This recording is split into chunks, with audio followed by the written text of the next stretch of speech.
नारायण नारायण। आज हम पढ़ रहे हैं आनंद यात्रा द्वितीय पुष्प गृहस्थाश्रम धर्म बाय रजत रेखा। चैप्टर 1 प्रारंभिक प्रश्नोत्तरी। चैप्टर 1 सेक्शन 1 आधारभूत सिद्धांत व अर्थ। प्रश्न 1 यह संकलन किस श्रेणी के पाठकों के लिए उपयोगी सिद्ध होगा? उत्तर, जैसा कि प्रकाशकीय निवेदन में उल्लेख किया गया है, इस संकलन का उद्देश्य यह है कि आधुनिक युग में पाठकों को, विशेषकर नई पीढ़ी को, शास्त्रों द्वारा अनुमोदित गृहस्थ धर्म पर उपयोगी मार्गदर्शन प्राप्त हो। आशा है कि इससे वे अपना मनुष्य जन्म सफल कर सकेंगे और साथ ही अपने गृहस्थ जीवन को प्रेम, संतुष्टि, सदाचार और भक्ति से परिपूर्ण कर सकेंगे। यह संभव है कि इस संकलन में प्रस्तुत सामग्री आज की प्रचलित मान्यताओं से भिन्न हो। पाठकों को इस विषय में सावधान अवश्य होना पड़ेगा। कारण यह है कि आज के युग की मान्यताएं कामना पूर्ति और अहंकार पुष्टि को ही जन्म जीवन का परम लक्ष्य मानती हैं। इन मान्यताओं को अपने लिए अकल्याणकारी समझकर इनको त्यागना हर कल्याणकामी मनुष्य के लिए परम आवश्यक है। यह कार्य केवल नियमित स्वाध्याय एवं सत्संग से संभव है, क्योंकि इन्हीं के माध्यम से हमें ज्ञात होता है कि भगवान हमसे क्या चाहते हैं। धर्म ग्रंथों में उन्होंने हमें क्या आज्ञा दी है, इन आज्ञाओं का पालन दैनिक जीवन में कैसे करें, इस स्वधर्म पालन से हमें क्या लाभ होगा, इससे प्रसन्नता परम आनंद की प्राप्ति कैसे होगी। भारत के प्रत्येक महापुरुष, संत, महात्मा, ऋषि, महर्षि आदि का यही निर्णय है कि मनुष्य जीवन में निश्चित प्राप्त होने वाला लक्ष्य एक ही है, भगवान से एकात्मता हो जाना। इसी को भगवत प्राप्ति या भगवत साक्षात्कार भी कहते हैं। भगवत प्राप्ति जब होती है, पूरी की पूरी होती है, सदा के लिए होती है और प्रत्येक मनुष्य को हो सकती है। इसके लिए केवल मन और बुद्धि का दृढ़ निश्चय होना ही पर्याप्त है। इसके विपरीत संसार का कोई भी पदार्थ, वस्तु, परिस्थिति, धन संपत्ति, पद पदवी, प्रतिष्ठा, कौटुंबिक सुख आदि ऐसा नहीं है जो पूरा का पूरा सदा के लिए और सबके लिए प्राप्त होना संभव हो। कोई सांसारिक लालसा ऐसी नहीं है जिसकी पूर्ति केवल निश्चय से हो जाए।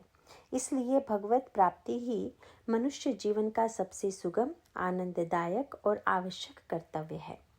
मनोरंजक बात यह है कि इस लक्ष्य की प्राप्ति जैसे जैसे स्पष्ट होती है, तैसे तैसे आवश्यक सांसारिक भोग तथा धन संपत्ति, मान सम्मान, कौटुंबिक सुख और अन्य सांसारिक सुविधाएं अपने आप प्राप्त होते हैं। उनके लिए अलग से कोई प्रयत्न नहीं करना पड़ता। परंतु भगवत प्राप्ति के लक्ष्य को कठिन मानकर जो व्यक्ति केवल अपने लिए सुख प्राप्त करने की चेष्टा करता है, उसके द्वारा निश्चय रूप से पाप का आचरण होता है। गीता चैप्टर 3 श्लोक 13। ऐसे व्यक्ति को वर्तमान में क्षणिक सुख प्राप्त होता हुआ भले ही दिखे, परंतु उसके पापाचरण के परिणाम स्वरूप कालांतर में उसका जीवन घोर यातनामय बन जाता है। साथ ही मनुष्य के मृत्यु के उपरांत उसे भयानक पशु योनियों और नरकों की वेदना सहनी पड़ती है। गीता चैप्टर 16 श्लोक 19 से 21 और 23। इसीलिए शास्त्र की आज्ञा मानकर भगवत प्राप्ति करने में ही बुद्धिमानी है। वास्तव में इसके अतिरिक्त मनुष्य के पास और कोई विकल्प है ही नहीं। इस दृष्टि से यह संकलन कदाचित उन पाठकों के लिए उपयोगी सिद्ध होगा। नंबर 1, जिनको भगवान में और उनके शास्त्रों में पूर्ण विश्वास है। भगवान पर विश्वास होने का अर्थ है इसी लेख के उत्तर 2 में वर्णित उनके स्वरूप के 4 अंगों पर पूर्ण विश्वास। नंबर 2, जो इसी जीवन में भगवत प्राप्ति के लक्ष्य तक पहुंचने के लिए कटिबद्ध हैं। नंबर 3, जिन्होंने भगवान की वाणी रूप श्रीमद् भगवद गीता अथवा भगवत स्वरूप महात्माओं द्वारा रचित रामचरितमानस आदि ग्रंथों का नियमित अध्ययन किया है अथवा करने के लिए उत्सुक हैं। नंबर 4, जो सामाजिक मान्यताओं व अपने व्यक्तिगत विचारों से अधिक महत्व शास्त्र की आज्ञाओं को देकर उन्हें जीवन में धारण करने के लिए भगवान का आश्रय लेने के लिए तैयार हैं। इन 4 आवश्यक बिंदुओं को न धारण करने पर यह प्रबल संभावना है कि अहंकार और कामना से आच्छादित बुद्धि इस संकलन को अव्यवहारिक घोषित करके उसे नकार देगी। इसीलिए पाठकों से विनम्र निवेदन है कि श्रीमद् भगवद गीता का वही प्रकार अध्ययन करके उपरोक्त 4 बिंदुओं पर अपने विचारों को शास्त्रोक्त बनाने का परिश्रम अवश्य करें। साथ ही आनंद यात्रा के प्रथम पुष्प का भी गहन अध्ययन अवश्य करना चाहिए। इससे आज के परिप्रेक्ष्य में गीता को जीवन में धारण करते समय जो कठिनाइयाँ या संशय सामने आ सकते हैं, उनका शास्त्रोक्त समाधान हो सकेगा। इस पृष्ठभूमि पर ही इस संकलन को सदुपयोग सहज रूप से संभव हो सकेगा। प्रश्न 2। शास्त्रों में बताया गया है कि भगवत प्राप्ति या भगवत साक्षात्कार ही मनुष्य जीवन का एकमात्र लक्ष्य है। इसका सरल अर्थ क्या है? उत्तर। भगवत प्राप्ति का सरल अर्थ है जीवन के प्रत्येक क्षण में, पल पल में आत्यंतिक सुख का अनुभव करना। इसी जीवन काल में ऐसी स्थिति प्राप्त करना जिसमें न तो किसी प्रकार का दुख हो, न अभाव, न कष्ट। ऐसी स्थिति जिसमें पूर्ण आनंद, पूर्ण ज्ञान, पूर्ण शक्ति और विशुद्ध प्रेम का अनुभव हो। प्रायः ऐसी स्थिति भगवान की ही मानी जाती है। शास्त्रों का आश्वासन है कि प्रत्येक मनुष्य उस स्थिति तक पहुंच सकता है और वास्तव में यही उसके जीवन का एकमात्र लक्ष्य भी होना चाहिए। इस दृष्टि से भगवत प्राप्ति के लक्ष्य का सरल अर्थ है भगवान को प्राप्त करना, भगवान के साक्षात दर्शन करना, अर्थात भगवान ही बन जाना। परमात्मा के स्वरूप के 4 मुख्य अंग हैं। विस्तृत वर्णन के लिए इसी पुस्तक में लेख संख्या 11 भगवान का चिंतन में उत्तर 4 देखें। नंबर 1, सर्वशक्तिमत्ता, सबसे अधिक शक्तिशाली सत्ता। नंबर 2, सर्वव्यापकता, हर स्थान, हर वस्तु, हर प्राणी, हर समय और हर कण में व्याप्ति।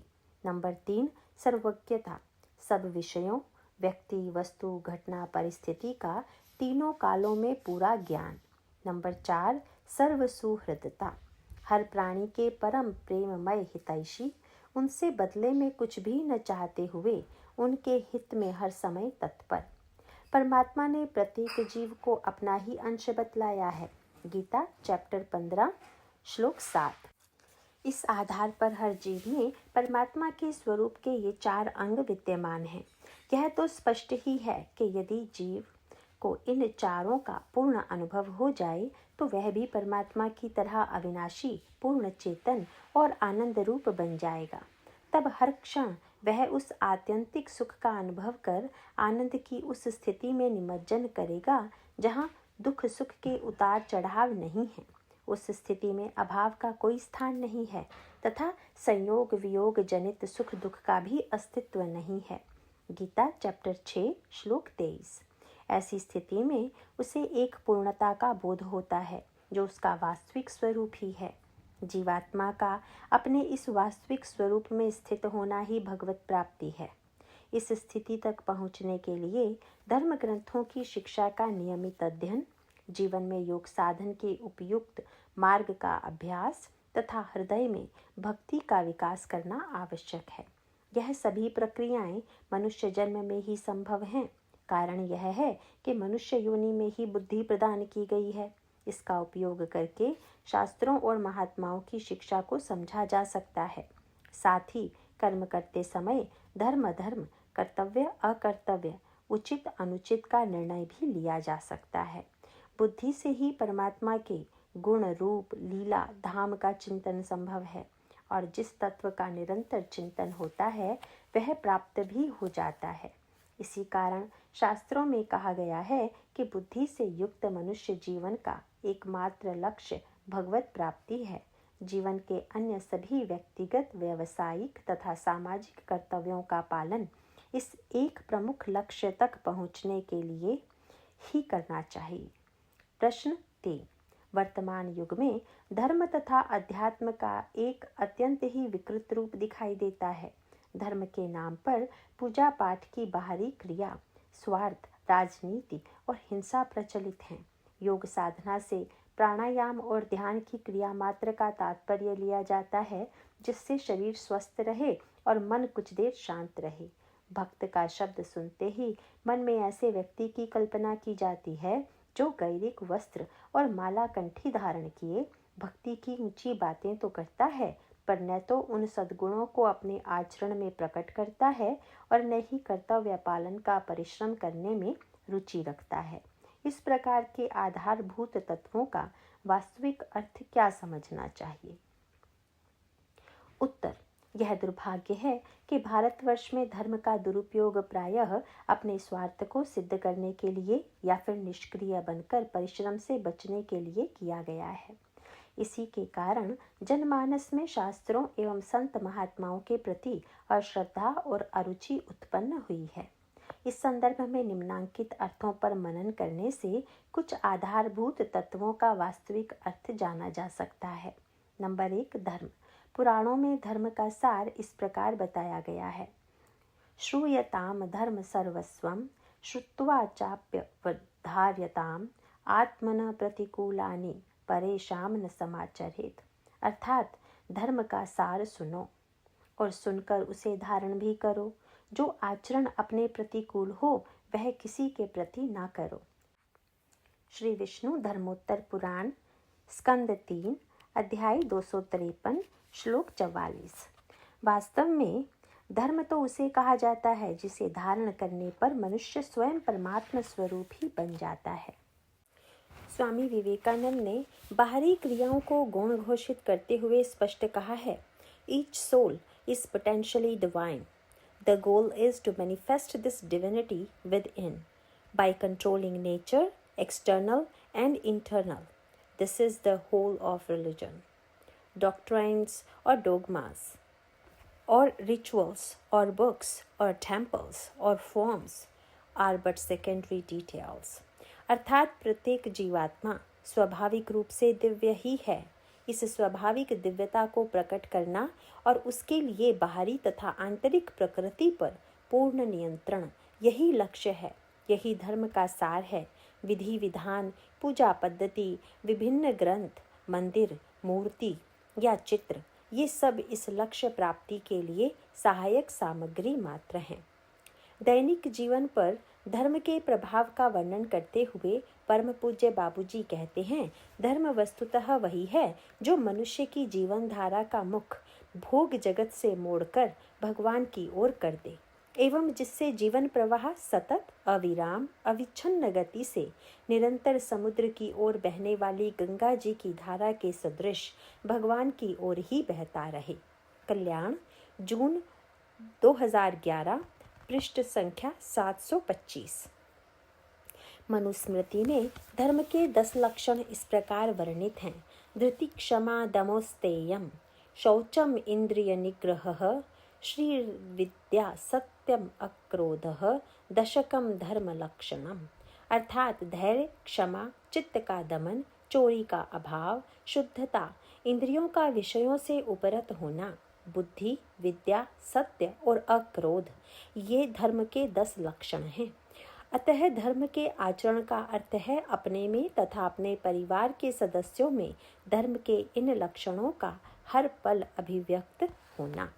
नंबर 2, योग साधना। योग का अर्थ है जुड़ना और साधना का अर्थ है नियंत्रित करना। इस दृष्टि से योग साधना उस प्रक्रिया को कहते हैं जिससे मनुष्य अपने आचरण और विचारों को नियंत्रित करके भगवान से जुड़ने का अभ्यास करता है। योग के 3 प्रमुख मार्ग इस प्रकार हैं। क, ज्ञान योग, अर्थात ज्ञान का आलंबन लेकर परमात्मा से जुड़ना। यह मार्ग साधारण पारिवारिक जीवन में संभव नहीं है, क्योंकि इसके अभ्यास के लिए निरंतर किसी तत्वज्ञ गुरु के संरक्षण में रहना आवश्यक है। ख, कर्म योग, अर्थात कर्म के माध्यम से भगवान से जुड़ना। यह मार्ग सामान्य गृहस्थ जीवन के लिए अत्यंत उपयोगी है, क्योंकि यह सांसारिक और पारिवारिक जीवन के सभी कर्तव्यों के संपादन के साथ साथ भी बड़ी आसानी से हो सकता है। ग, भक्ति योग अर्थात भक्ति और प्रेम के शुद्ध भाव का आलंबन लेकर भगवान से जुड़ना। यह मार्ग सुनने में सरल और आकर्षक अवश्य लगता है, परंतु इसके आधार में धर्मशास्त्रों का अध्ययन और कर्मयोग का आचरण होना आवश्यक है। गृहस्थ जीवन में कर्मयोग का अभ्यास करते हुए उसमें भक्ति भाव का पुट लाभदायक होता है। इससे भगवान के प्रति प्रियता का संबंध पुष्ट होता है और कर्मयोग से उनकी सेवा करने में आनंद की प्राप्ति होती है। इसी कारण गृहस्थों के लिए भक्ति मिश्रित कर्मयोग के मार्ग को सर्वोत्तम बताया गया है। इस मार्ग में प्राणायाम, योगासन एवं ध्यान की प्रक्रियाएं भी उपयोगी अवश्य हैं, परंतु कर्मयोग के आचरण के बिना केवल इन प्रक्रियाओं के माध्यम से कल्याण की प्राप्ति नहीं हो सकती। गीता चैप्टर 5 श्लोक 6। नंबर 3, भक्त जो भगवान से हर पल जुड़ा रहे, उनसे कभी विभक्त ना हो, उनके प्रेम में डूबकर निरंतर उनका भजन करे, वही भक्त है। भगवान के भजन के 3 अंग हैं। क, अपने को परमात्मा का अंश समझना, गीता चैप्टर 15 श्लोक 7। ख, परमात्मा के गुण, धाम, लीला आदि का गायन व कीर्तन करना, गीता चैप्टर 9 श्लोक 14। ग, भजन का सबसे आवश्यक अंग है सांसारिक जीवन के सभी कर्तव्यों को अत्यंत परिश्रम करके पूरी सावधानी और दक्षता के साथ निभाना, गीता चैप्टर 3 श्लोक 19।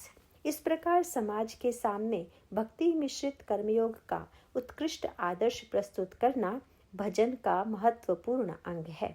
इस दायित्व का निर्वाह करते समय अपने व्यक्तिगत स्वार्थ लाभ का विचार छोड़कर यही भाव दृढ़ किया जाता है कि सभी जीवों में विद्यमान परमात्मा की सेवा की जा रही है।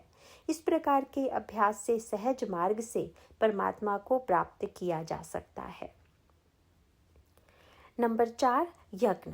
कर्मयोग में यज्ञ के आचरण पर बल देकर यह कहा गया है कि इसी से सृष्टि का संचालन सुव्यवस्थित रीति से चलता रहा है। यज्ञ के आचरण से देवता भी पुष्ट होकर आवश्यक कामनाओं की पूर्ति अपने आप ही कर देते हैं। यहाँ यह जानना आवश्यक है कि अग्निहोत्र रूपी क्रिया के करने मात्र से यज्ञ का आचरण पूर्ण नहीं होता। दैनिक हवन के साथ अपने सभी आवश्यक कर्तव्यों को भगवत प्राप्ति के लिए विधि पूर्वक करना और उन चेष्टाओं का फल भगवान के चरणों में समर्पित करके अपने व्यक्तिगत लाभ हानि का भाव न रखना, यही यज्ञ का सम्यक रूप है। गीता चैप्टर 3 श्लोक 9 से 16 तक। नंबर 5, संत। सभी शास्त्रों में संत आज्ञा का पालन तथा संत सेवा की महिमा वर्णित है। दुर्भाग्यवश कलयुग में कई ऐसे उदाहरण हैं जिसमें ऊपर से दिखने वाले संत महात्माओं का व्यक्तिगत जीवन और आचरण शास्त्र मर्यादा के सर्वथा विरुद्ध पाया गया है। इस प्रकार के पाखंड को देखकर यह नहीं समझ में आता कि किस संत की बात माने और किसकी ना माने। गृहस्थ आश्रम धर्म पालन के अंतर्गत संत सेवा में भी झिझक रहती है कि कहीं संत पाखंडी निकला तो अनर्थ हो जाएगा।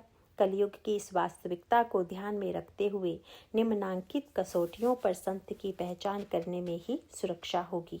क, जिस व्यक्ति के संग से मन में सांसारिक प्राप्तियों के प्रति वैराग्य दृढ़ हो, आचरण में मर्यादा पालन की इच्छा पुष्ट हो और भगवान की ओर बढ़ने की रुचि उत्पन्न हो। ख, जो महात्मा अपनी बात मानने का आग्रह न करके शास्त्र का अध्ययन और शास्त्रों में वर्णित आज्ञाओं के पालन की ओर प्रेरित करे, साथ ही अपनी हर आज्ञा को शास्त्र के स्पष्ट वचनों से प्रमाणित करे। ग, जिसमें गीता के 16वें अध्याय में कही हुई दैवी संपदा के 26 गुण अधिक से अधिक अभिव्यक्त दिखे तथा जिनके संग से अपने अंदर भी ये गुण विशेष रूप से बढ़ने लगे। इसके अतिरिक्त यदि किसी तथाकथित महात्मा का संग प्राप्त हो तो उनके प्रति सम्मान का भाव तो अवश्य रखें, किंतु उनकी उन्हीं आज्ञाओं का पालन करें जो धर्म ग्रंथों के अथवा उपरोक्त श्रेणी के महात्माओं द्वारा रचित ग्रंथों के अनुरूप हों। ज्ञानी संत महात्मा को केवल शरीर से नहीं अपितु सच्चे मन से दंडवत प्रणाम करके विनम्रता पूर्वक व निष्कपट भाव से मार्गदर्शन मांगना चाहिए। साथ ही अपनी सामर्थ्य के अनुसार उनको सुख पहुंचाने की चेष्टा से वे उनकी आज्ञा का पालन करके उनकी सेवा भी करनी चाहिए। गीता चैप्टर 4 श्लोक 34। संत सेवा के विषय में परम पूज्य बाबूजी का अमूल्य मार्गदर्शन है। संत महात्मा के सेवन का अभिप्राय है उनके द्वारा बताए गए मार्ग पर संदेह रहित तथा उत्साह युक्त होकर अनवरत चलते रहना, उनके बताए हुए आचरणों को जीवन में उतारना, वैसे ही बनना अपनी जान में, इसमें कभी जरा भी त्रुटि न होने देना। कल्याण कुंज भाग 7 पृष्ठ 92। पूज्य बाबूजी के इन वचनों को धारण करने के लिए अपने परिवारजनों तथा स्वजनों इष्ट मित्रों को भी अवश्य प्रेरित करना चाहिए। ऐसी चेष्टा भी संत सेवा का ही रूप बन जाती है। प्रश्न 4। यदि संत महात्मा अथवा मार्गदर्शक गुरु से अब व्यक्तिगत संपर्क न हो तो मन में विवशता और निराशा के भाव उठते हैं। कलयुग में संत या गुरु का दुर्लभ संग और मार्गदर्शन कैसे प्राप्त हो सकते हैं? उत्तर। वैसे तो जीवन के हर पक्ष पर संत महात्माओं का स्पष्ट मार्गदर्शन उनके विपुल साहित्य के माध्यम से प्राप्त है। फिर भी धर्मशास्त्रों के बताए मार्ग पर चलने में अपनी व्यक्तिगत समस्याओं के समाधान के लिए या अपनी सुधार के बिंदुओं पर स्पष्ट मार्गदर्शन के लिए संत अथवा गुरु से स्थूल संपर्क की आवश्यकता हो सकती है। यदि यह संग प्राप्त न हो तो निम्नांकित बिंदुओं पर विचार करना चाहिए। नंबर 1।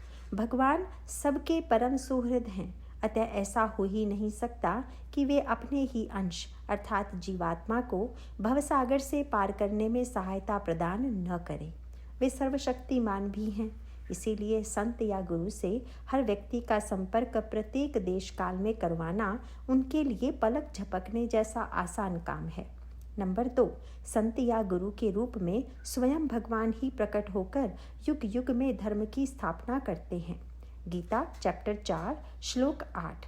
जो भक्त अनन्य भाव से उनकी उपासना करके उनसे नित्य जुड़े रहने की चेष्टा भी करता है, उनके लिए भगवान सहज सुलभ रूप में प्राप्त होकर उनका योगक्षेम स्वयं वहन करने के लिए वचनबद्ध हैं। गीता चैप्टर 8 श्लोक 14 व चैप्टर 9 श्लोक 22।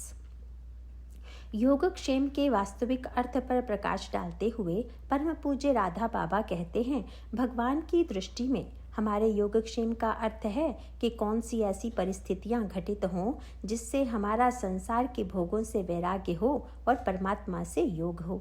साथ ही जो भी हमारा परमात्मा की तरफ थोड़ा बहुत रुझान हुआ है, उस रुझान के भावों का संरक्षण क्षेम हो सके। महाभाव दिनमणि श्री राधा बाबा द्वितीय खंड पृष्ठ 245 राधा माधव प्रकाशन बीकानेर। इस दृष्टि से योग अर्थात गुरु संत से संपर्क और क्षेम अर्थात संत के प्रति श्रद्धा की पुष्टि तथा उनसे मार्गदर्शन प्राप्त करने की व्यवस्था भगवान स्वयं करते हैं। नंबर 3।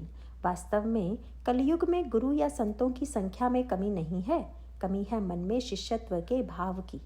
भगवान संत और गुरु सदा ही इस प्रतीक्षा में रहते हैं कि मनुष्य अपने मन में शिष्यत्व का भाव धारण करे, जिससे वे उसे कल्याण पथ पर आगे बढ़ा सके। अतः यदि संत या गुरु से मार्गदर्शन प्राप्त करने की इच्छा पूरी न हो रही हो तो अपने मन में श्रद्धा व अनसूया के भाव दृढ़ करके शिष्यत्व बढ़ाना चाहिए।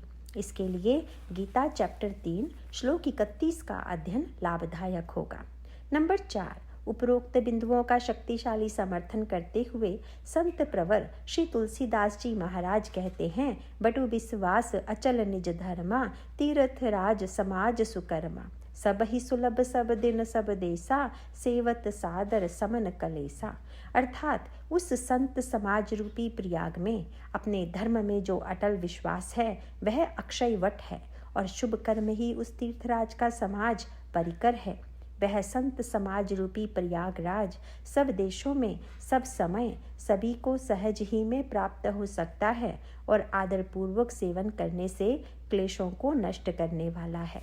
बालकांड दोहा 2 चौपाई 6। चैप्टर 1 सेक्शन 2 गृहस्थ धर्म, स्वधर्म तथा मर्यादा पालन का लाभ।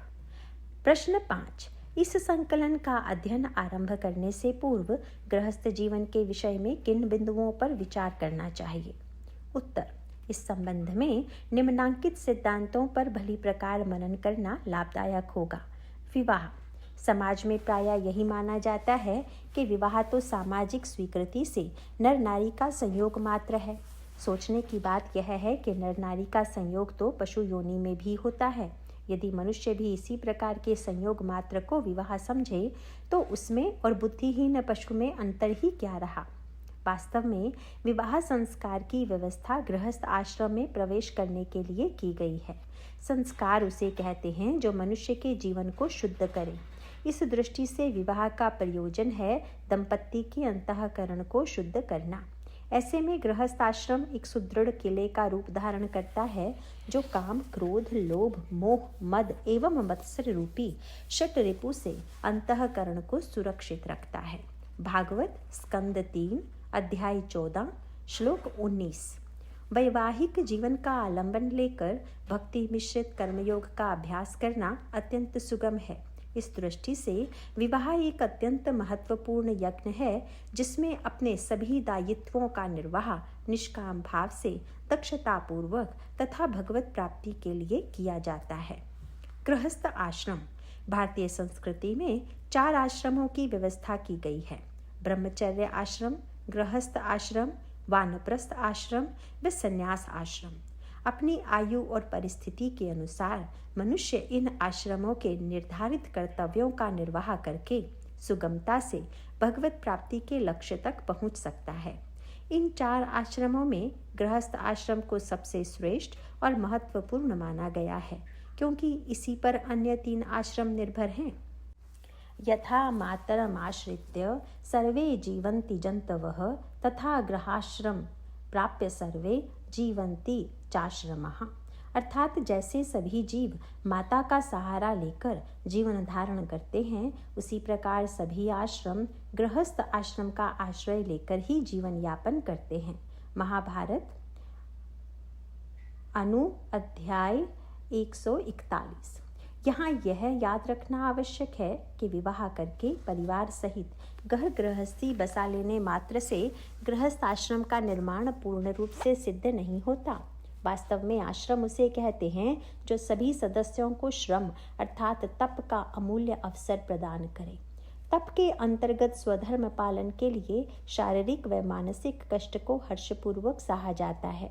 भगवत प्राप्ति अर्थात अक्षय सुख के महान लक्ष्य तक पहुँचने के लिए तपस्या का यह भाव हर्षपूर्वक धारण करना ही गृहस्थ आश्रम का आधार है। ऐसे तप से शुद्ध व आनंदमय जीवन का निर्माण होता है। गृहस्थ आश्रम धर्म उसे कहते हैं जिसे धारण करने पर मनुष्य अपनी स्वाभाविक दिव्यता को प्रकट करने योग्य बनता है। इस दृष्टि से गृहस्थ आश्रम का आलंबन लेकर धर्म के जिन अंगों का पालन किया जाता है उसे गृहस्थ धर्म कहते हैं। इसके अंतर्गत दैनिक अग्निहोत्र, नाम जप, स्वाध्याय, अतिथि सत्कार, कर्मयोग का आचरण, घर की सम्यक व्यवस्था आदि सम्मिलित हैं। परिवार में रहने वाले सभी सदस्यों के लिए इन अंगों का पालन अनिवार्य है। प्रश्न 6, वैवाहिक जीवन को शास्त्र की आज्ञा के अनुसार जीने में कहीं ना कहीं मन में यह आशंका रहती है कि आजीवन शास्त्र मर्यादा के अनुशासन में रहने से जीवन का रस समाप्त तो नहीं हो जाएगा। इस आशंका का समाधान कैसे करना चाहिए? उत्तर, हर मनुष्य अपने जीवन में प्रेम और आनंद का अनुभव करना चाहता है। इस स्वाभाविक इच्छा को ध्यान में रखते हुए ही शास्त्रों में इसको स्थायी रूप से प्राप्त करने की विधि बताई गई है। वैवाहिक जीवन को प्रेम की उत्कृष्ट पाठशाला माना गया है, क्योंकि स्नेही स्वजनों के साथ व्यवहार करते समय निष्काम प्रेम की शिक्षा धारण करना आसान है। इस अभ्यास के लिए प्रेम, मोह और काम में अंतर समझना अत्यंत आवश्यक है, जिसके लिए इस संकलन का अध्ययन लाभदायक होगा। देखें लेख संख्या 3 धर्मनिष्ठ परिवार का निर्माण का उत्तर 6 तथा लेख संख्या 13 प्रेम विवाह या संयोजित विवाह का उत्तर 2 व 3। गृहस्थ आश्रम की विलक्षणता यही है कि इसमें सामान्य जीवन जीते हुए तथा सभी सांसारिक विषयों से संपर्क रखते हुए उनका उपयोग कर्तव्य निर्वाह तथा धर्म पालन के लिए किया जाता है। इसलिए गृहस्थ धर्म का पालन करते हुए जीवन के विभिन्न प्रकार के रस का सुखद अनुभव संतुलित मात्रा में किया जा सकता है, जिससे उस धर्म पालन व लक्ष्य प्राप्ति में उत्साह हर पल बढ़ता रहे। इसका वर्णन करते हुए धर्मशास्त्रों में कहा गया है, गृहस्थ आश्रम में फूलों की माला, नाना प्रकार के आभूषण, वस्त्र, अंगराग, तेल उबटन, नित्य उपभोग की वस्तु, नृत्य, गीत, वाद्य, श्रवण सुखद शब्द और नयनाभिराम रूप के दर्शन की भी प्राप्ति होती है।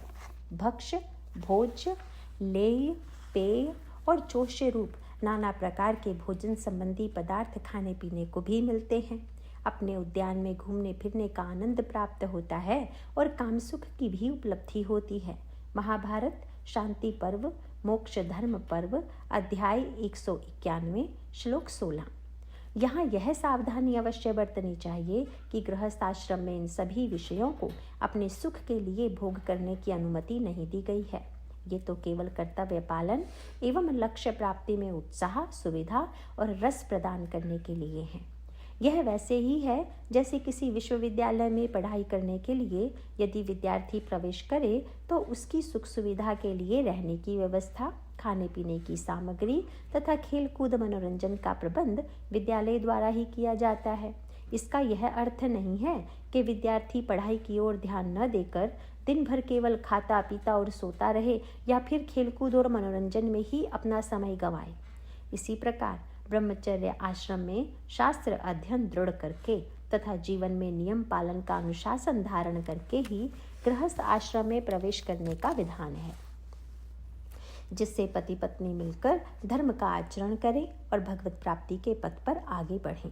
इसे प्रमाणित करते हुए शास्त्र की आज्ञा है, जो सदाचार का पालन करने वाले ब्रह्मचारी विद्या पढ़कर गुरुकुल से स्नातक होकर लौटते हैं, उन्हें यदि यह सहधर्मिणी के साथ रहकर धर्माचरण करने और उसका फल पाने की इच्छा हो तो उनके लिए गृहस्थ आश्रम में प्रवेश करने की विधि है। महाभारत शांति पर्व मोक्ष धर्म पर्व अध्याय 191 श्लोक 10। इस प्रकार स्वधर्म पालन करके भगवत प्राप्ति करना वैवाहिक जीवन का प्रमुख दायित्व है। संतुलित मात्रा में सांसारिक सुख भोग की प्राप्ति केवल इसका आनुषांगिक फल ही है। प्रश्न 7। स्वधर्म पालन करने से अथवा शास्त्रों में वर्णित भगवान की आज्ञा मानने से मनुष्य को क्या लाभ प्राप्त होता है? सांसारिक परिस्थितियों को सुलझाने में शास्त्रोक्त समाधान की क्या विशेषता है? उत्तर: जिस सत्ता ने सृष्टि का निर्माण किया है वही सत्ता जानती है कि किस विधि से संसार का उपयोग करने पर उससे अक्षय सुख की प्राप्ति होती है। इसी विधि का वर्णन विभिन्न रूपों में धर्म शास्त्रों में प्रस्तुत है।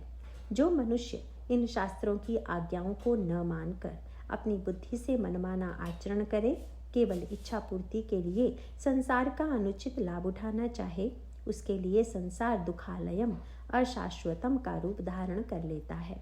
गीता अध्याय 8 श्लोक संख्या 15। इसका अर्थ यह है कि ऐसे व्यक्ति के लिए संसार दुखों का घर बन जाता है। अशाश्वत होने के कारण यहाँ का कोई भी सुख जीवन में बहुत देर टिक नहीं पाता। इस पर पुनः बल देते हुए भगवान ने सावधान किया है कि जो पुरुष शास्त्र विधि को त्याग कर अपनी इच्छा से मनमाना आचरण करता है, वह न तो सिद्धि को प्राप्त होता है, न परम गति को और न सुख को ही प्राप्त होता है। गीता अध्याय 16 श्लोक नंबर 23।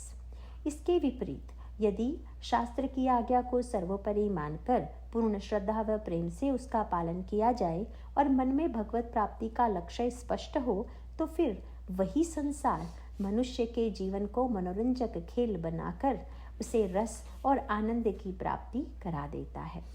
जहाँ तक शास्त्रों के समाधान की विशेषता है, सर्वप्रथम यह ध्यान रखना आवश्यक है कि धर्म ग्रंथ केवल एक पुस्तक नहीं, अपितु भगवान का साक्षात रूप है। अतः जितनी देर ग्रंथ का स्वाध्याय किया जाए, उतनी देर वास्तव में भगवान का ही संग किया जा रहा है। भगवान उनकी शास्त्र रूपी वाणी और उस वाणी पर प्रकाश डालने वाले संत वचन, इन सभी में भगवान की शक्ति ओतप्रोत है। इसीलिए शास्त्रों पर आधारित समाधान में भी भगवान की ही शक्ति क्रियाशील होती है। भगवान के सभी गुण उस समाधान में अपने आप निहित होते हैं। भगवान शाश्वत सत्ता हैं, आनंद घन हैं, सर्वशक्तिमान हैं, प्रकृति और माया रूपी संसार के स्वामी हैं और काल के नियामक हैं। प्रत्येक भूत प्राणी के वे परम सुहृद हैं। जब मनुष्य के अपने ही पूर्वकृत कर्म के फलस्वरूप उसके वर्तमान जीवन में कोई कठिन परिस्थिति या समस्या उपस्थित हो, उस समय यदि वह पूर्ण श्रद्धा से शास्त्रों में ही उसका समाधान ढूंढे, तो भगवान के सारे उपरोक्त गुण उस समाधान में क्रियाशील रहते हैं। अतः वह समाधान भी शाश्वत होगा, अर्थात समस्या को सदा के लिए जड़ से उखाड़ फेंकने वाला होगा, जिससे वह पुनः उपस्थित न हो। वह समाधान आनंद रूप भी होगा, अर्थात ऐसा आंतरिक आह्लाद प्रदान करेगा जिससे सामने सारे सांसारिक प्राप्तव्य फीके और निम्न कोटि के प्रतीत होंगे। सर्वशक्तिमान प्रभु की वाणी मानने से समस्त प्रकृति अर्थात संसार के व्यक्ति, वस्तु, परिस्थिति की ओर से सहयोग प्राप्त होता है। इससे मनुष्य की सीमित शक्ति का अनावश्यक ह्रास नहीं होता। भगवान न तो काल से बंधे हुए हैं और न किसी विशेष स्थान तक सीमित हैं। इसलिए उनकी वाणी पर आधारित शास्त्रोक्त समाधान का फल प्रत्येक देश काल में शीघ्रातिशीघ्र प्राप्त होता है। सबसे महत्वपूर्ण बात यह है कि सांसारिक समाधान में व्यक्ति के अपने स्वार्थ, सीमित शारीरिक मानसिक बल और बुद्धि की अदूरदर्शिता का बंधन रहता है। इसीलिए उस समाधान में दूसरों का अहित होने की प्रबल संभावना रहती है। इसके विपरीत सर्वसुहृद परमात्मा सर्वशक्तिमान और सर्वज्ञ भी हैं। इसीलिए वे अपने शास्त्रों द्वारा प्रस्तुत समाधान को ऐसी सुंदर रीति से मूर्तिमान करते हैं जिसमें उस परिस्थिति से जुड़े प्रत्येक भूत प्राणी का लौकिक अथवा पारलौकिक हर दृष्टि से मंगल ही मंगल हो। उपरोक्त विवेचन पर निष्ठा दृढ़ करने के लिए यह आवश्यक है कि जीवन के हर पक्ष में शास्त्र की आज्ञा अनुसार अपने आचरण और विचार निर्धारित करने की चेष्टा की जाए। भगवान की कृपा से फिर उपरोक्त लाभों के प्रमाण पग पग पर मिलकर हृदय में शास्त्र के प्रति विश्वास दृढ़ करते रहेंगे। शास्त्रोक्त समाधान से परिचित होने के लिए यह आवश्यक है कि धर्म ग्रंथों का केवल 10-15 मिनट के लिए क्रियात्मक पाठ न हो, अपितु उनके गहन अध्ययन के लिए प्रतिदिन पर्याप्त समय रखा जाए। जैसे विद्यार्थी अपने पाठ्यक्रम की पुस्तकों का गहन अध्ययन करता है, वैसे ही साधक को प्रतिदिन कम से कम 1-2 घंटे के लिए धर्म ग्रंथों का नियमित अध्ययन करना चाहिए। अध्ययन करते समय महत्वपूर्ण वाक्यों को रेखांकित करके अलग पुस्तिका में उस प्रसंग की उपयोगी टिप्पणियां लिखनी चाहिए। इससे भविष्य में किसी भी परिस्थिति से संबंधित शास्त्र वचन ढूंढने में सुविधा होगी। श्रद्धा पुष्ट होने पर यह स्पष्ट अनुभव होगा कि शास्त्राध्ययन की अवधि में वास्तव में मन भगवान का ही साक्षात संग किया जा रहा है। इस प्रकार शास्त्रोक्त आचरण और स्वधर्म पालन में उत्साह बढ़ता रहेगा। शास्त्रों में स्वधर्म पालन के 3 महत्वपूर्ण प्राप्तव्य बताए गए हैं। गीता चैप्टर 11 श्लोक संख्या 33। नंबर 1, यश लाभ। भगवान की आज्ञा का पालन करने से मन में स्वाभाविक यश का अनुभव होता है कि मैं अखिल ब्रह्मांड के स्वामी की निज सेवा में नियुक्त हूँ। केवल इतना ही नहीं, अपने कर्तव्य कर्मों को भगवान का कार्य समझकर उन्हें पूर्ण दक्षता से करने पर और साथ ही अपने आचरण को शास्त्र मर्यादा के अनुसार ढालने से भगवान अपने प्रिय सेवक को संसार की ओर से भी मान सम्मान और यश दिलवाते हैं। नंबर 2, शत्रुओं पर विजय। धर्म ग्रंथों की शिक्षा को दैनिक जीवन के हर पक्ष में धारण करते हुए कर्मयोग का आचरण करने से मन में काम, क्रोध, लोभ रूपी शत्रुओं का नाश सहज रूप से हो जाता है। जब मन के इन विकारों पर विजय प्राप्त होती है, तब उसके फलस्वरूप सांसारिक व्यक्तियों से विरोध और परिस्थितियों की प्रतिकूलता भी क्षीण हो जाती है। मर्यादा पालन का सबसे बड़ा लाभ यह है कि इससे पूर्वकृत पाप कर्मों के फल नष्ट होते हैं और इसलिए वर्तमान जीवन में विभिन्न प्रकार के अनिष्टों से रक्षा होती है। नंबर 3, समृद्ध राज्य का भोग। कर्मयोग के आचरण से देवता पुष्ट होते हैं, जिनके कारण प्रकृति की ओर से सभी आवश्यक भोग सामग्री बिना मांगे ही प्रदान की जाती है। साथ ही स्वधर्म पालन एवं मर्यादा पालन से मनुष्य में यह योग्यता बनी रहती है कि जो समृद्धि उसे प्राप्त हो उसका आस्वादन भी वह सुखपूर्वक कर सके। इस धर्मनिष्ठ जीवन पद्धति के कारण ही भारत सोने की चिड़िया के नाम से विश्वविख्यात हुआ। इसके कारण परलोक के कल्याण के साथ साथ इस लोक में भी प्रचुर भोग सामग्री प्राप्त थी और उसके आस्वादन करने की सामर्थ्य भी थी। यह तो आज के कलिकाल का प्रभाव है कि मनुष्य पाप करके भोग सामग्री प्राप्त कर लेता है, परंतु उसके आस्वादन के लिए मानसिक शांति और शारीरिक स्वास्थ्य दिन प्रतिदिन घटते ही जा रहे हैं। सार यह है कि स्वधर्म पालन एवं धर्मशास्त्रों की आज्ञाओं के पालन से इस भूलोक की जीवन यात्रा अत्यंत ही सुगम और सुखद रीति से संपन्न होती है। कर्तव्य पालन में सुविधा प्रदान करने के लिए सभी आवश्यक भोग सामग्री की प्राप्ति बिना मांगे ही हो जाती है। आसुरी प्रवृत्तियों एवं अनिष्ट के प्रभावों से सुरक्षा होती है और मनुष्य इस माध्यम से अपने परलोक को सुधार कर अपने और अपने प्रियजनों के लिए एक आनंदमय जीवन का निर्माण कर सकता है। प्रश्न 8, शास्त्रों में स्वधर्म पालन या मर्यादा पालन के इतने ऊंचे आदर्श प्रस्तुत किए गए हैं कि कई बार ऐसा लगता है कि ये अनावश्यक और अव्यवहारिक हैं। हमारे जैसा साधारण जीव इन आज्ञाओं का पूर्ण पालन कभी कर ही नहीं पाएंगे। उदाहरणार्थ, गृहस्थों के लिए मर्यादा यही है कि पति पत्नी को एक दूसरे से कोई आशा न हो, केवल निस्वार्थ भाव से विशुद्ध प्रेम देने की चेष्टा हो, धर्मानुकूल काम भाव हो, योगक्षेम की चिंता बिल्कुल भी न हो, दिन भर का एक भी पल भगवत चिंतन के बिना न बीते आदि। ऐसे उच्च आदर्शों को धारण करने में यदि असमर्थता का बोध हो तो क्या करें? उत्तर, सर्वप्रथम तो प्रत्येक मनुष्य को हृदय में यह बात दृढ़ता से धारण करनी चाहिए कि शास्त्र हमसे वही करने को कहते हैं जो हम आसानी से कर सकते हैं तथा जिसकी हमारी स्वाभाविक इच्छा है, भले ही हमें इसका स्पष्ट बोध ना हो। उदाहरणार्थ, हर व्यक्ति चाहता है कि मैं किसी भी प्रकार के अभाव का अनुभव ना करूं। इसी भीतरी इच्छा का प्रतिपादन करते हुए शास्त्र की आज्ञा है कि कामनाओं पर पूर्ण नियंत्रण हो तथा योगक्षेम के विषय में पूर्ण रूप से निश्चिंत हो, अर्थात किसी भी प्रकार के अभाव का विचार मन में पनपने ना दें। यह भी प्रत्येक मनुष्य का स्पष्ट अनुभव है कि जितनी देर के लिए मन में इस प्रकार की निश्चिंतता और निष्कामता रहती है, उतनी ही देर मन पूर्ण रूप से शांत, संतुष्ट और प्रसन्न रहता है। यह निश्चिंतता और प्रसन्नता हर पल बनी रहे, इसी लक्ष्य की ओर बढ़ाने के लिए ही शास्त्रों में मर्यादा पालन की आज्ञा दी गई है। इस संदर्भ में यह भी जानना आवश्यक है कि जन्म लेने से पूर्व हम सब ने गर्भावस्था में इस मर्यादा पालन एवं भजन के अवसर के लिए व्याकुल होकर भगवान से कातर प्रार्थना की है। आनंद यात्रा प्रथम पुष्प के लेख 1 सेक्शन 4 व सेक्शन 5 देखें।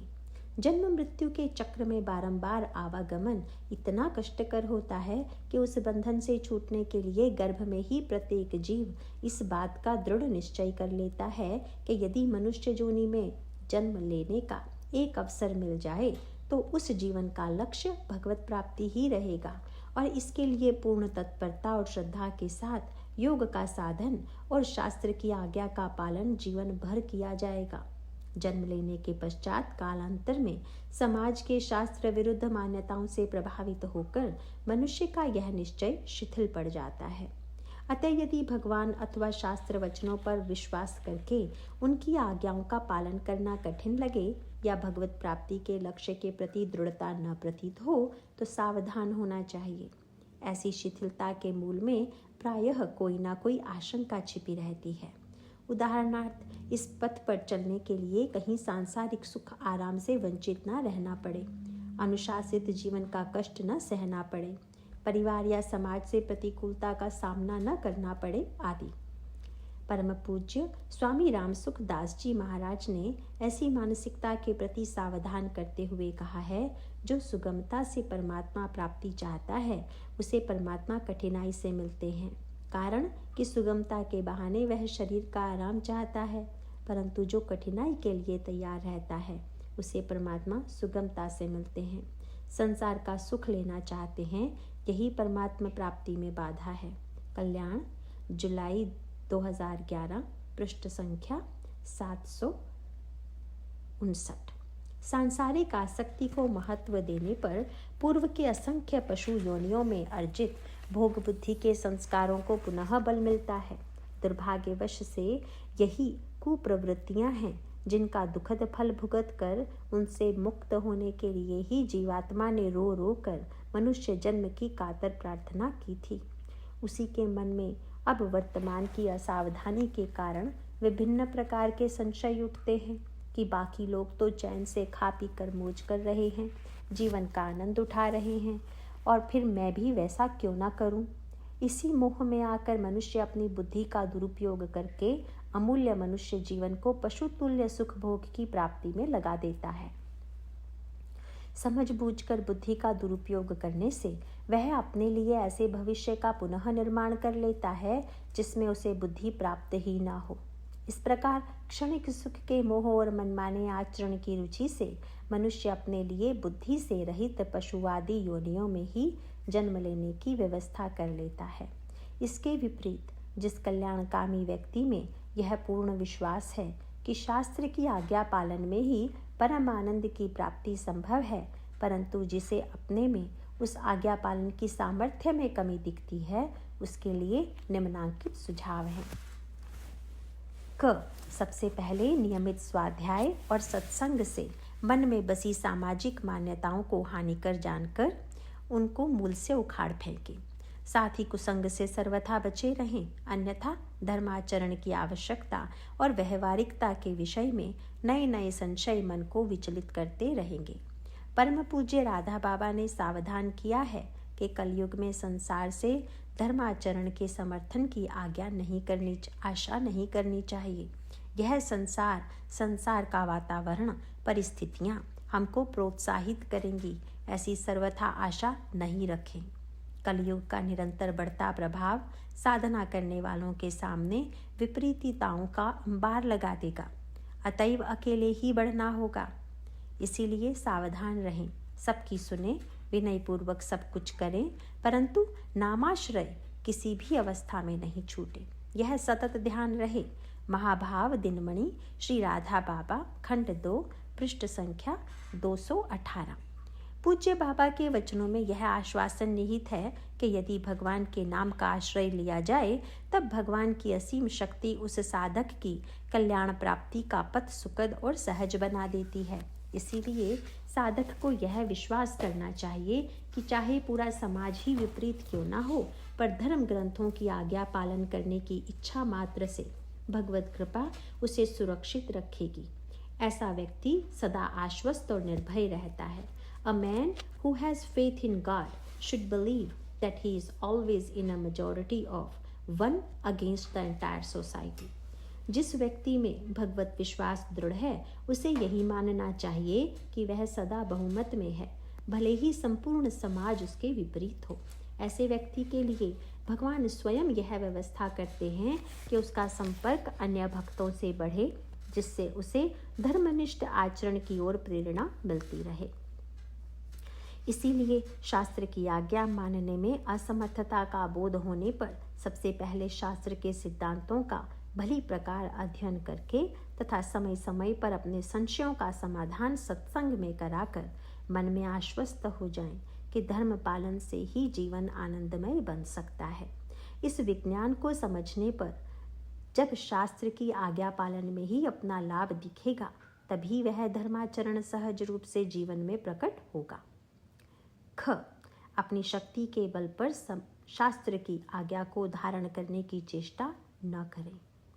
ऐसे भाव के दो ही फल हो सकते हैं, यदि अपनी दृष्टि में इन्हें धारण कर लिया तो उसका अभिमान जागृत होगा। यदि धारण न कर पाए तो ग्लानि और विषाद से उत्साह भंग होगा। इसीलिए शास्त्र एवं संत वचनों पर भली प्रकार मनन करके पहले उन्हें अपने लिए कल्याणकारी समझें, फिर भगवान से निरंतर सच्चे मन से प्रार्थना करें कि वे ही कृपा करके इन्हें जीवन में प्रकट करें। इसके साथ ही अपनी ओर से अपनी पूरी शक्ति लगाकर चेष्टा करें कि शास्त्र की आज्ञा के विरुद्ध कोई भी आचरण ना हो। इस प्रकार व्यवहार में तो सावधानी रहेगी, पर आलंबन रहेगा भगवान एवं शास्त्र की ही कृपा शक्ति का। मन में यह दृढ़ विश्वास रखें कि जब सच्ची इच्छा होगी तब धर्म के ये लक्षण अपनी ही शक्ति से जीवन में स्वयं उतरेंगे। इसीलिए भगवान से निरंतर प्रार्थना करते रहें कि ये शास्त्र के वचन तो परम सत्य और कल्याणकारी ही हैं, पर मुझे इनका पालन नहीं हो पा रहा है। इनका जीवन में प्राकट्य मेरे लिए परम आवश्यक है, इसलिए आप ही मुझ पर दया करें। आपकी कृपा से ही ये प्रकट होंगे। इस प्रकार धर्म पालन के लिए मन में निष्ठा एवं भगवान की शरणागति ग्रहण करने वाले व्यक्ति को भगवान अपना अतिशय प्रिय भक्त मानते हैं और उसकी मंगल प्रार्थना को शीघ्र ही पूर्ण कर देते हैं। गीता चैप्टर 12 श्लोक 20। इसीलिए जब कभी मन में शास्त्र की आज्ञा के प्रति पूर्ण श्रद्धा हो, उसके पालन में तो अपना कल्याण संभव दिखे, परंतु उसे जीवन में धारण करने की असमर्थता का बोध हो तो निराश न होकर उस आज्ञा के पालन के लिए भगवान की शरण ग्रहण करें। इस दिशा में अपने विचारों को पुष्ट करने के लिए उपरोक्त श्लोक गीता चैप्टर 12 श्लोक 20 की व्याख्या का भली प्रकार अध्ययन कर उसे हृदय में धारण करें। साथ ही प्रार्थना रूप में इस श्लोक को कंठस्थ करके इसका जप भी कर सकते हैं। इससे भगवान की भक्त वत्सलता और प्रेम उमड़कर जीवन में उस आज्ञा का पालन सहज रूप से करवा देंगे। चैप्टर 1 सेक्शन 3 नारी विषयक बिंदु तथा श्री विग्रह की सेवा। प्रश्न 9 मर्यादा पालन के विषय में नारियों को यह आपत्ति रहती है कि समाज में नारी धर्म, पातिव्रत धर्म एवं मातृधर्म को ही महत्व दिया जाता है। पुरुषों के स्वधर्म पालन पर न तो पर्याप्त सामग्री प्राप्त है और न ही उस पर विशेष बल दिया जाता है। इस दोहरे मापदंड के फलस्वरूप घर के सभी सदस्य पति, पिता, सास, ससुर अपने कर्तव्य पालन की ओर दृष्टि न रखकर नारी से ही आशा करते हैं कि वह अपना स्वधर्म पालन पूर्ण रूप से करे, उनकी सेवा में रत रहे, उनके हर प्रकार के व्यवहार को सह ले और अपना सर्वस्व उनकी सुख सुविधा के लिए बलिदान कर दे। इस प्रकार नारियां अपने प्रति किए गए व्यवहार से दुखी होकर शास्त्र की इन मर्यादाओं को अव्यवहारिक, पक्षपाती और दकियानुसी घोषित करके उन्हें नकार ही देती हैं। इस समस्या का समाधान कल्याणकामी व्यक्तियों को कैसे करना चाहिए? उत्तर: इस विषय में मूल सिद्धांत यह है कि जैसे ही किसी दूसरे के कर्तव्य पालन पर अपनी दृष्टि जाती है, तुरंत ही अपने कर्तव्य के निर्वाह में कमी आ जाती है। इसीलिए परिवार के सभी सदस्यों को यह निश्चित रूप से जान लेना चाहिए कि यदि उनकी दृष्टि अपनी बेटी, बहू, बहन या पत्नी के धर्म पालन पर है, यदि उसमें कमी निकालकर उस नारी से अपने प्रति किसी विशेष व्यवहार या सेवा की आशा की जा रही है और इस आशा की पूर्ति न होने पर उस नारी को उनसे कटु वचन या कटु व्यवहार का सामना करना पड़े, तो यह घोर पाप और अधर्म है, जिसके अत्यंत दुखदायी दंड के लिए परिवारजनों को तैयार होना चाहिए। इसीलिए हर व्यक्ति के लिए अभीष्ट यही है कि वह केवल अपने ही आचरण पर दृष्टि रखे और घर की नारियों के साथ संबंध के अनुसार प्रेम, दुलार, क्षमा और सम्मान का ही व्यवहार करे। इस पुस्तक के लेख संख्या 29 परम पूज्य बाबूजी के वचन में बिंदु घ और च अवश्य देखें। नारी के कोमल स्वभाव का आदर करते हुए शास्त्रों एवं संतों द्वारा प्रत्येक संबंध के लिए उनसे मृदुल व्यवहार करने की ही स्पष्ट आज्ञा दी गई है। इस विषय में निम्नांकित वचनों का पालन अवश्य होना चाहिए। क. महाभारत अनुशासन पर्व, दान धर्म पर्व, अध्याय 46। बहुविध कल्याण की इच्छा करने वाले पिता, भाई, श्वशुर और देवरों को उचित है कि वे नववधू का पूजन, वस्त्राभूषणों द्वारा सत्कार करें। इसलिए सदा ही स्त्रियों का सत्कार और दुलार करना चाहिए। जहाँ स्त्रियों का आदर सत्कार होता है वहाँ देवता लोग प्रसन्नतापूर्वक निवास करते हैं, तथा जहाँ इनका अनादर होता है वहाँ की सारी क्रियाएं निष्फल हो जाती हैं। जब कुल की बहु बेटियाँ दुख मिलने के कारण शोकमग्न होती हैं तब उस कुल का नाश हो जाता है। ख. परम पूज्य बाबूजी की पुस्तक दाम्पत्य जीवन का आदर्श, पृष्ठ संख्या 32। पद्म पुराण में तो यहाँ तक कहा गया है कि माता पिता और गुरु के समान पत्नी भी एक तीर्थ है। जिस प्रकार पत्नी के लिए पति से बढ़कर कोई तीर्थ नहीं है, उसी प्रकार साध्वी पत्नी भी पति के लिए तीर्थ तुल्य है, आदर की वस्तु है। ग. श्री रामचरितमानस, बालकांड, दोहा 355, चौपाई संख्या 4। नृप सब भांति सबहि सनमानी, कही मृदु वचन बुलाई रानी। बधुर लरिकनिक पर घर आई, राखी हूँ नयन पलक की नाई। राजा दशरथ ने सब पुत्र वधुओं का सब प्रकार से सम्मान करके कोमल वचन कहकर रानियों को बुलाया और कहा, बहुएं अभी बच्ची हैं, पराए घर आई हैं। इनको इस तरह से रखना जैसे नेत्रों को पलकें रखती हैं। जैसे पलकें नेत्रों की सब प्रकार से रक्षा करती हैं और उन्हें सुख पहुंचाते हैं, वैसे ही इन बहुओं को सुख पहुंचाना। इन उच्च आदर्शों का पालन करते हुए नारी को यथोचित प्रेम और आदर देने पर ही परिवार में प्रसन्न वातावरण निर्मित हो सकता है। इस दृष्टि से इस संकलन में पुरुष धर्म के विषय में भी पर्याप्त सामग्री और मार्गदर्शन सम्मिलित किए गए हैं। अतः पुरुष वर्ग से विनम्र निवेदन है कि वे इस सामग्री का सदुपयोग करके केवल अपने धर्म पालन पर ही दृष्टि केंद्रित रखें और उसे पुष्ट करने के लिए सतत रूप से प्रयत्नशील रहें। जहाँ तक नारियों की बात है, उनके लिए यह चेष्टा की गई है कि इन शास्त्र आज्ञा के आधारभूत विज्ञान पर भी प्रकाश डाला जाए। उदाहरणार्थ, सुहाग के चिन्ह क्यों धारण करें, रसोई की सेवा से भगवत प्रेम के भाव का विस्तार कैसे होता है, पातिव्रत धर्म पालन से नारी को क्या लाभ प्राप्त होता है। आधुनिक युग की कामकाजी नारियों की उपयोगिता की दृष्टि से उनके द्वारा नारी धर्म पालन के विषय में भी कुछ विचारणीय बिंदु प्रस्तुत किए गए हैं। अपनी संतान को भक्त कैसे बनाएं, इस अत्यंत महत्वपूर्ण कर्तव्य निर्वाह के विषय में भी सामग्री प्रस्तुत की गई है। प्रस्तुत सामग्री नारी पाठकों को ग्राह्य अर्थात ग्रहण करने योग्य लगे, इस दृष्टि से शास्त्र की मर्यादा का विशेष ध्यान रखकर नारी धर्म के विभिन्न अंगों का निरूपण एक नारी द्वारा ही किया गया है। प्रस्तुत लेखों के शास्त्र के प्रमाणों सहित दैनिक जीवन में नारी धर्म पालन के सरल उपाय तथा उनके प्रत्यक्ष अनुभव में आने वाले लाभों का वर्णन किया गया है। आशा है कि इससे यह सामग्री नारी पाठकों के लिए व्यवहारिक स्तर पर विशेष रूप से उपयोगी और उत्साहवर्धक सिद्ध होगी। इस पुस्तक के लेखन से पूर्व इसमें प्रस्तुत गृहस्थाश्रम धर्म पर सिद्धांतों एवं उपायों का प्रयोग कुछ गृहस्थों में किया गया था। यहाँ तक कि कुछ साहसी नारियों ने अपने अत्यंत उच्च वेतन वाले पदों को छोड़कर अपना ध्यान परिवार पालन एवं परिवार व संतान को धर्मनिष्ठ बनाने में केंद्रित किया। उन सबको कुछ समय बाद यह अनुभव हुआ कि उच्च पदों पर काम करते समय उन्होंने अपने परिवार और संतान के प्रति अपने कर्तव्य की कितनी अवहेलना की थी। उन्हें यह सुखद अनुभव भी हुआ कि स्वधर्म पालन का निर्णय करने के पश्चात उनकी पारिवारिक आय आश्चर्यजनक रूप से पहले से कहीं अधिक बढ़ गई। घर में किसी प्रकार के कलह ने सिर नहीं उठाया, बच्चों के चरित्र उत्कृष्ट हो गए तथा उन्हें जीवन यापन की सुविधाएं अपने आप प्राप्त हो गईं।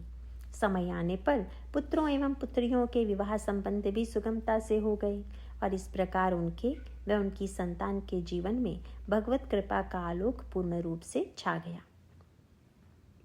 भारतीय संस्कृति में धर्मनिष्ठ नारी का पद सर्वश्रेष्ठ है, क्योंकि उसी में यह नैसर्गिक शक्ति है कि वह घर परिवार समाज में धर्म की स्थापना करे। अतः आदरणीय नारी पाठकों से विनम्र निवेदन है कि सर्वप्रथम अपने सर्वश्रेष्ठ पद की महिमा और महत्व तथा अपने धर्म के हर अंग के आधारभूत सिद्धांतों और विज्ञान का भली प्रकार अध्ययन करें। इस प्रकार शास्त्र की आज्ञा पालन में ही अपने कष्ट को स्पष्ट अनुभव करके आश्वस्त हो जाएं। तत्पश्चात नारियों भी परिवार के अन्य संबंधियों के व्यवहार और कर्तव्य पालन की ओर दृष्टि न डालकर केवल अपने स्वधर्म पालन पर ही पूर्ण श्रद्धा और उत्साह के साथ आरूढ़ रहें।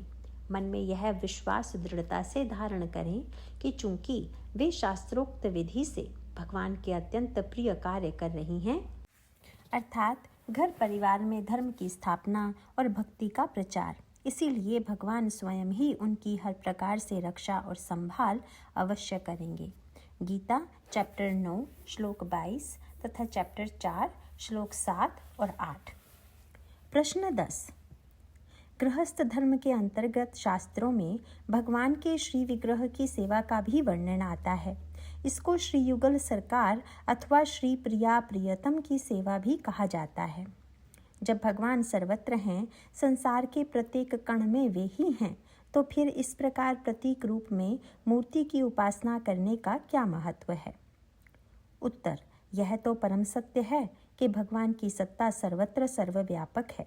ऐसा कोई स्थान, व्यक्ति, वस्तु, परिस्थिति या काल नहीं है जिसके अणु अणु में वे व्याप्त ना हों।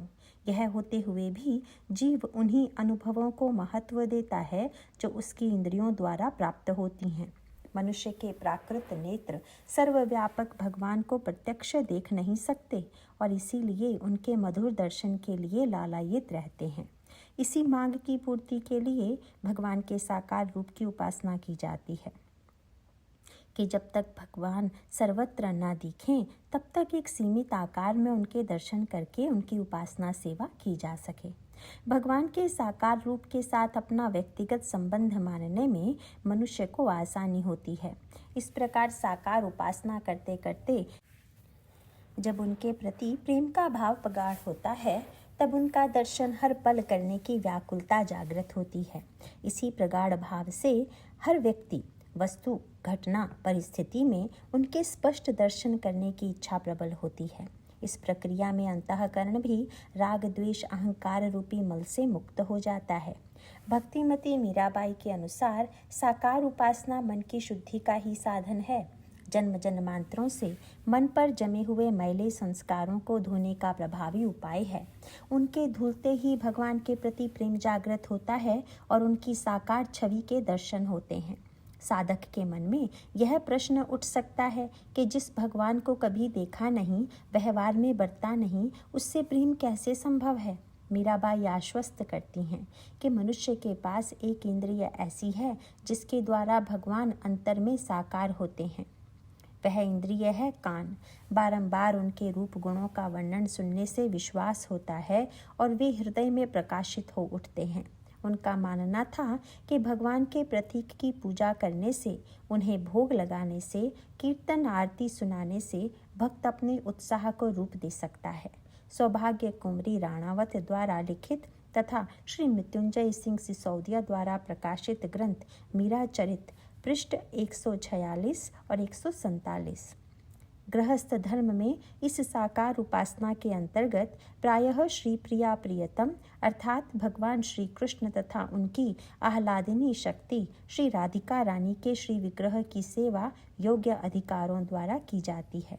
श्री विग्रह की सेवा के अधिकार के विषय में इसी संकलन के लेख संख्या 17, नारी धर्म के बिंदु संख्या 3 का भली प्रकार अध्ययन अवश्य करें। ऐसे गृहस्थ भक्तों के मन में श्री विग्रह केवल प्रतीक या मूर्ति न होकर श्री प्रिया प्रियतम के साक्षात रूप होते हैं। उनमें श्री युगल सरकार के प्राण प्रतिष्ठित होते हैं और उनकी सेवा उसी प्रेम, निर्मल भाव और सावधानी के साथ की जाती है जैसे घर के अत्यंत पूजनीय बड़ों की सेवा होती है। ऐसी धर्मनिष्ठ गृहस्थी में श्री प्रिया प्रियतम को घर के मुखिया के पद पर आसीन किया जाता है। गृहस्थ में अधिक से अधिक कार्य सामूहिक रूप से मिलकर करने का विधान है। भोजन पाना, स्वाध्याय कीर्तन करना, घर की व्यवस्था करना आदि। इस परंपरा के अनुसार पूरे परिवार को दिन भर में कुछ समय के लिए श्री विग्रह के सामने सामूहिक रूप से इकट्ठा बैठकर उनकी उपासना मिलकर करनी चाहिए। इसके अंतर्गत उन्हें भोग लगाया जा सकता है, कीर्तन सुनाया जा सकता है, आरती की जा सकती है, धर्म ग्रंथों का पाठ सुनाया जा सकता है अथवा उनके समक्ष सामूहिक जप स्वाध्याय किया जा सकता है। साथ ही उनमें प्राण प्रतिष्ठा होने के कारण उनकी सेवा भी अत्यंत सावधानी के साथ की जाती है। इसके अंतर्गत उनका समय से जागरण और शयन करवाना, प्रतिदिन शीतल अथवा गुनगुने जल से स्नान करवाकर श्रृंगार धारण करवाना, समय पर भोग लगाना, ऋतु के अनुकूल भोग सामग्री और वस्त्रों से उनकी सेवा करना, उन्हें पत्र लिखकर उनसे अपने लिए मंगल प्रार्थना करना और उनके द्वारा प्रदान की गई प्रत्येक सुख सुविधा अनुकूलता साधन सामग्री के लिए कृतज्ञता व्यक्त करना, ये सभी सम्मिलित हैं। इस प्रकार मिलकर उनकी सेवा उपासना से परिवार के सभी सदस्य एक विलक्षण भगवत संबंध से जुड़ जाते हैं। साधन व कर्मयोग के आचरण के लिए सांसारिक स्तर पर भी परिस्थितियां अनुकूलता प्रदान करती हैं। केवल इतना ही नहीं, उनकी भावपूर्ण सेवा से मनुष्य के असंख्य पूर्वकृत पाप कर्म के फल नष्ट होते हैं। इस प्रकार हुई निर्मल बुद्धि में उनके प्रति प्रेम जागृत होता है। इस प्रकार निष्काम भाव से श्री युगल सरकार को सुख पहुंचाने के अभ्यास से श्री प्रिया प्रियतम के चिन्मय प्रेम राज्य में सहज प्रवेश प्राप्त होता है। भगवत साक्षात्कार का इससे अधिक सुगम व भावपूर्ण उपाय भला क्या हो सकता है। धन्य है भारतवर्ष की यह सरस आध्यात्मिक परंपरा। विशेष, श्री प्रिया प्रियतम की सेवा करते समय यह ध्यान अवश्य रखना चाहिए कि उनसे किसी लौकिक इच्छा की पूर्ति के लिए प्रार्थना नहीं की जाए। लौकिक इच्छाएं धन संपत्ति, मान प्रतिष्ठा और दाम्पत्य सुख को प्राप्त करने के संबंध से होती हैं। जिस मात्रा में ये वस्तुएं प्रारब्ध से प्राप्त हों, उस मात्रा में इनका उपयोग भगवान की भक्ति के प्रसार के लिए किया जा सकता है। अधिक से अधिक किसी इच्छा के प्रबल वेग के उदय होने पर भगवान से यह प्रार्थना की जा सकती है कि या तो वे इस प्रकार की इच्छा मन से मिटा दें या उसे पूरा करके उस इच्छा से निवृत्त कर दें। कारण यह है कि सांसारिक कामनाएं पूर्व जन्मों में संचित पाप वासना के कारण होती हैं और उनको प्राप्त करने की चेष्टा से नवीन पाप बनते हैं। गीता अध्याय 3 श्लोक 37। इसीलिए श्री प्रिया प्रियतम की सेवा करते समय उनसे निर्मल बुद्धि एवं भक्ति की ही प्रार्थना करनी चाहिए। नारायण नारायण।